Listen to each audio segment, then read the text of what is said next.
Okay, so this video is to show you how Lrnr can support your classroom when you choose to adopt OpenStax textbooks.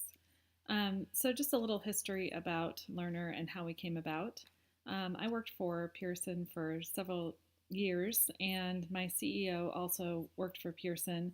He was the VP of Innovation for Pearson for almost 2 decades and created several of their platforms that were available. And he also realized, with his humble background, how important it was to get an education and what kind of doors were open for him when he received the higher education.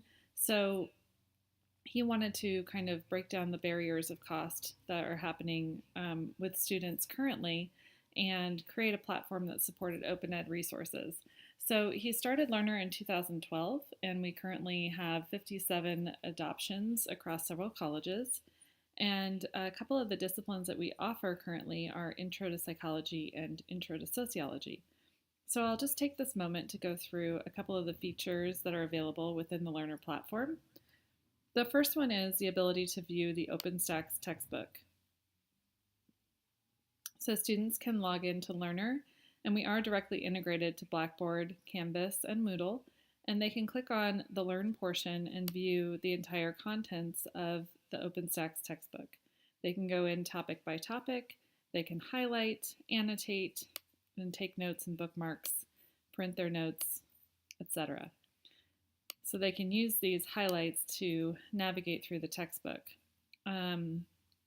Most importantly, all of our content, the practice quizzes, activities, and flashcards that we've had authored for this textbook are available through this smart bar. So as they scroll through the content, various activities that would support the learning of this content will pop up on the right-hand side, so they can easily go into an activity, do that activity, and then go back into reading the textbook. They can also do the same with the quizzes. So while it doesn't stop them in the middle of their reading, it does promote active learning. And we do try and make all of our quizzes and activities as available as possible throughout the text and throughout the platform. Going back to the dashboard, you'll see all of the practice quizzes, flashcards, and activities that are available for the students here as well. So if I click on the practice quizzes, students can do these in or outside of an assignment. And what you'll see is each topic level has their own bank of questions, and each bank of questions is rated on its level of difficulty, its level of Bloom's taxonomy, and the mode of the question. So if you were to assign this quiz as is, it would be an adaptive quiz that would take 8 of the questions and navigate the student through the different levels of Bloom's based on 5 dimensions. So the rate, the sequence, the mode, the level of difficulty, and the level of Bloom's taxonomy.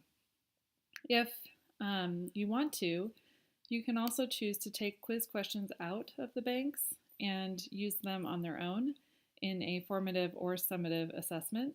You can also go across our quiz banks, so you can do a time test option that allows the student to have a little bit higher stakes assessment. In our adaptive quizzing, you'll see that students are presented with a question. I know this is the correct answer because I'm in demo. So students would click on an answer and then check their answer. And if it's not correct, they would have a second chance to get a little bit less points.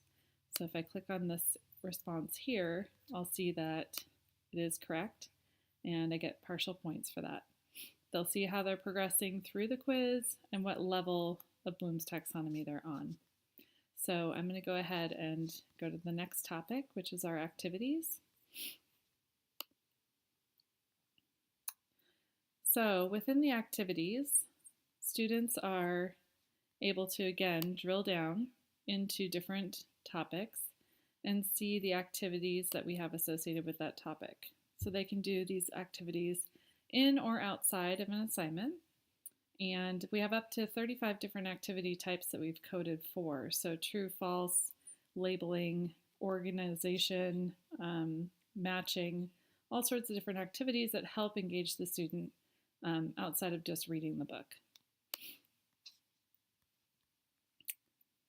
Finally, we do have reporting capabilities that are available.